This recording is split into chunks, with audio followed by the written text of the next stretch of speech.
Tu ne sais même pas combien de fois tu t'es quitté toi-même. Pas dans la mort, mais dans le climax. Pas dans de grandes trahisons, mais dans des instants silencieux, invisibles. Chaque fois que tu as poursuivi le plaisir au lieu du sens. Chaque fois que tu t'es vidé, non par amour, mais par habitude. Tu appelais ça simplement du sexe. Tu en riais. On t'a dit que le plaisir était une récompense. On t'a dit que l'orgasme était la destination. Et ils n'avaient pas tort. Mais ils ne t'ont pas dit toute la vérité. Oui, il y a quelque chose de divin dans l'instant de l'abandon. Quelque chose de sacré dans le battement de la libération lorsqu'elle est partagée dans l'amour, dans la présence, dans l'union des âmes. L'orgasme peut être une porte, une fusion mystique dans l'unité, une explosion de lumière où l'esprit disparaît et où le corps chante. Le moment de l'orgasme n'est pas seulement un pic neurochimique ou une convulsion physique.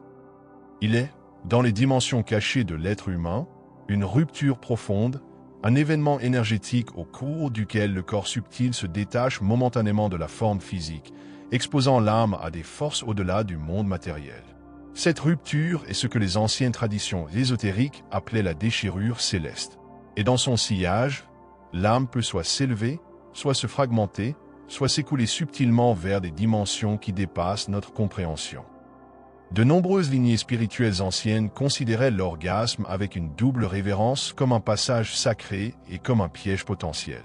Les mystiques soufis l'appelaient le pont étroit entre le soi et l'absolu, tandis que les rishis védiques le voyaient comme un moment où le voile s'amincit, une ouverture par laquelle le divin peut entrer ou sortir selon le niveau de conscience de l'individu. Toutes ces traditions anciennes comprenaient une chose essentielle. L'énergie ne disparaît pas simplement lorsqu'elle est libérée. Elle va quelque part, et à moins d'être entraînée à la direction intérieure, à la protection spirituelle ou à la circulation de l'énergie, cette énergie ne nous revient pas. Au contraire, elle peut flotter sans attache, laissant derrière elle, à chaque climax, un fragment de la cohésion de l'âme. En psychologie ésotérique, on appelle cela la dissociation. Mais dans la science spirituelle, c'est considéré comme une dispersion de l'essence, un acte dangereux lorsqu'il est répété inconsciemment au fil du temps. Chaque fois qu'un être humain atteint le sommet de l'orgasme, son champ éthérique se délie momentanément. Et s'il n'y a ni rappel conscient, ni scellement, ni contenance spirituelle, une trace de l'âme peut dériver vers l'extérieur. Cet assouplissement de l'âme n'est pas toujours négatif. Dans des pratiques conscientes telles que le tantra sacré, cette même libération peut être utilisée pour entrer en contact avec des plans supérieurs, communier avec des êtres divins ou transmuter des schémas inférieurs en illumination. Cependant, lorsqu'elle est inconsciente, habituelle ou vide de présence, la libération de l'orgasme devient comme un ballon détaché. L'énergie se répand de manière chaotique et une part de la cohérence fondamentale de l'individu part avec elle. Ainsi, pour comprendre véritablement le phénomène de la fuite de l'âme, il faut revenir à l'ancienne anatomie du soi et respecter l'orgasme non seulement comme un événement plaisant, mais comme un point de passage sacré et instable. Ce n'est pas une question de morale. Ce n'est pas une question de culpabilité ni de pureté. C'est une question d'intégrité énergétique. Et lorsque les différentes couches du soi sont comprises et honorées, nous commençons à voir que chaque climax est soit une mort, soit une renaissance selon l'état de conscience que nous y apportons. Chaque être humain est entouré d'une série de couches énergétiques communément appelées l'aura. Le champ aurique agit à la fois comme un tampon et comme une membrane, protégeant l'intégrité du soi intérieur des forces extérieures et des interférences dimensionnelles. Cette enveloppe aurique n'est pas statique. Elle fluctue, s'étend et se contracte en fonction de l'état émotionnel, des pratiques spirituelles, de la santé physique et, plus que tout autre facteur, de l'excitation sexuelle et de la libération. Au moment de l'orgasme, le champ aurique subit une expansion soudaine et intense, similaire à celle observée lors des expériences de mort imminente, de l'accouchement ou des instants d'union mystique profonde. Dans cette expansion, il se produit un amincissement momentané de la membrane aurique, en particulier autour du plexus solaire, du chakra sacré et de la base du crâne, des points traditionnellement reconnus comme abritant les portes entre les dimensions. Dans la science ésotérique, l'orgasme est compris comme une poussée de prana, ou force vitale, qui remonte depuis le chakra racine. Dans une pratique spirituelle consciente, cette énergie est dirigée verticalement à travers la Sushumna Nadi, le canal énergétique central le long de la colonne vertébrale, puis redirigée vers le chakra couronne. Lorsqu'elle est correctement maîtrisée, cette ascension verticale ouvre le troisième œil et le lotus aux 1000 pétales, créant un pont vers des plans supérieurs. Cependant, chez l'individu non entraîné ou inconscient, cette énergie ne s'élève pas. Au lieu de cela, elle explose vers l'extérieur, horizontalement, déstabilisant le bouclier aurique et permettant la formation d'une déchirure dans la trame éthérique, une structure filamenteuse qui relie le corps physique à l'âme. Cette explosion extérieure est ce que les taoïstes appelaient la perte de Jing et ce que les mystiques gnostiques décrivaient comme l'effilochage du vêtement de lumière. L'un des éléments les moins connus, mais pourtant essentiels, impliqué dans ce processus est le fil d'or, également appelé dans la mystique kabbalistique et yogique l'antakarana, un pont lumineux qui relie l'âme individuelle au soi supérieur. Durant l'orgasme, ce fil vibre. Si l'énergie est désalignée, le fil peut se tendre.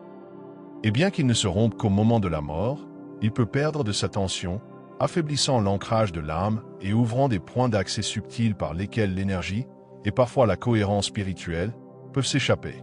Ce qui fuit lors de l'orgasme n'est pas simplement de l'énergie. C'est un type d'essence, le résidu raffiné de la conscience de l'âme, parfois appelé chrysome dans les écrits gnostiques ou teja dans la science ayurvédique. Cette substance est liée à la mémoire divine, à la clarté spirituelle et à l'orientation intérieure. Lorsqu'elle est perdue, elle n'est pas facilement récupérable. Avec le temps, des pertes répétées de cette substance peuvent conduire à une confusion spirituelle, à une dissociation émotionnelle ou à cette impression persistante de ne pas être entièrement présent ici. Le corps astral, responsable des rêves, des émotions et de la mémoire, est particulièrement vulnérable durant le moment de l'orgasme. Cela s'explique par le fait qu'il s'agit de la couche la plus susceptible de se désaligner du corps physique lorsque le champ aurique se dilate. De nombreux initiés rapportent des rêves étranges, des hallucinations ou des retombées émotionnelles troublantes après des expériences sexuelles intenses, en particulier lorsque l'acte n'était pas spirituellement ancré ou mutuellement respectueux. Il ne s'agit pas de symptômes psychologiques. Ce sont les échos d'un déplacement astral, les signes qu'une partie de l'âme est sortie de phase avec le corps. Plus grave encore, lorsque le champ aurique se déchire et que l'âme sort partiellement, des entités externes, des êtres non physiques qui habitent le bas astral, peuvent entrer. Les gnostiques appelaient ces êtres les archontes. Les taoïstes les désignaient sous le nom de fantômes affamés, et les chamans autochtones les décrivent souvent comme des passagers spirituels clandestins. Ils sont attirés par la force vitale expulsée lors d'un orgasme inconscient. Et lorsque la frontière aurique est ouverte, ils peuvent s'attacher au champ affaibli, se nourrissant de l'essence de l'individu au fil du temps. Ce n'est pas du folklore. C'est un risque bien connu parmi les initiés qui pratiquent des disciplines à haute intensité énergétique sans hygiène spirituelle. Il existe également le phénomène d'empreinte énergétique, par lequel une partie de l'âme devient subtilement liée à la personne ou à l'environnement dans lequel l'orgasme a eu lieu. C'est l'une des raisons pour lesquelles certains individus trouvent presque impossible d'oublier certains amants ou se sentent hantés par des expériences sexuelles passées. L'âme, ayant fui dans le champ d'un autre, a laissé derrière elle une trace de sa résonance. Et à moins que cette empreinte ne soit récupérée ou transmutée, elle peut agir comme une encre, attirant pendant des années l'attention, les rêves et l'énergie émotionnelle vers cette personne. Tout cela illustre une vérité critique unique. L'orgasme n'est pas neutre. Il est soit un portail, soit un piège, selon le niveau de conscience du participant. La déchirure céleste créée au moment du climax est une invitation pour l'âme à s'élever ou pour le soi à se fragmenter. L'un des premiers signes, et des moins compris, de la fuite de l'âme est une perte subtile de la vision intérieure. Il ne s'agit pas de cécité physique, mais d'un affaiblissement de l'œil intérieur. Des individus qui possédaient autrefois une imagination riche, une forte mémoire des rêves ou des visualisations vives rapportent souvent une étrange sensation d'émoussement apparaissant après une série d'expériences sexuelles intenses. Les couleurs des rêves s'estompent. La méditation devient plus difficile. Les images mentales deviennent sèches et mécaniques. Ce n'est pas simplement de la fatigue. C'est le résultat de la perte de cohésion du corps astral. Puisque c'est le corps astral qui projette les images dans la conscience, lorsqu'il commence à s'effilocher, l'écran de l'esprit devient vide ou saturé de parasites. Les personnes qui vivent cela disent souvent « J'ai l'impression que mon imagination est morte » ou « Je ne vois plus rien quand je ferme les yeux ». Ce qui est mort, ce n'est pas l'imagination, c'est la capacité de projection de l'âme. Parmi tous les archétypes du rêve, l'un des indicateurs les plus secrets du glissement de l'âme est le rêve récurrent de chute, en particulier lorsqu'il ne se termine jamais par un impact ni par une résolution. Les individus rapportent souvent être entraînés vers le bas ou vers le haut dans leurs rêves, à travers des tunnels, dans le ciel, à travers l'espace, sans jamais toucher le sol. Lorsque l'âme est intacte et correctement ancrée dans le corps, la voix intérieure. Ce guide silencieux que l'on appelle souvent l'intuition ou le soi supérieur parle avec clarté.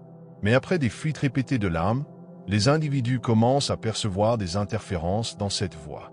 Parfois, elle se tait. D'autres fois, elle se divise. La personne peut entendre des impulsions contradictoires ou avoir l'impression que cette voix ne lui appartient plus. Un autre bénéfice de cette discipline est l'amplification de la concentration mentale et de la volonté. D'un point de vue psychologique, l'acte de retenue reprogramme le système limbique, la partie primitive du cerveau responsable des impulsions, et renforce le cortex préfrontal, le siège de la prise de décision et du raisonnement supérieur. Sur le plan hormonal, la testostérone commence à se recalibrer. Des études scientifiques, certaines enfouies dans d'obscurs journaux médicaux de l'ère soviétique, d'autres discrètement transmises au sein d'ordres monastiques orientaux, indiquent que la rétention régulière conduit à une élévation du taux de testostérone, à un équilibre du système endocrinien et à une montée de la force vitale. Sur le plan émotionnel, le pratiquant de cet art sacré commence à ressentir une forme rare de liberté. Les compulsions du désir ne dictent plus son comportement. Il n'est plus tiré comme une marionnette par les fils des médias, de la publicité et du conditionnement culturel. Il voit à travers l'illusion de la gratification et commence à éprouver la joie non pas dans la libération, mais dans la présence. Beaucoup demandent, mais est-il sain de retenir sur de longues périodes? Cela ne crée-t-il pas de tension? Bien que cette pratique détienne la clé du pouvoir, de la clarté et de la transformation, elle a aussi le potentiel, si elle est mal comprise ou pratiquée sans sagesse, de devenir un piège, un fardeau, voire un blocage spirituel. Ce chapitre n'a pas pour but de décourager, mais de protéger. Pour chaque homme qui s'est élevé grâce à la rétention, un autre est tombé faute d'en avoir compris l'ombre. L'un des inconvénients les plus courants, et pourtant les plus négligés, de la rétention du sperme est la tension psychologique et la congestion énergétique.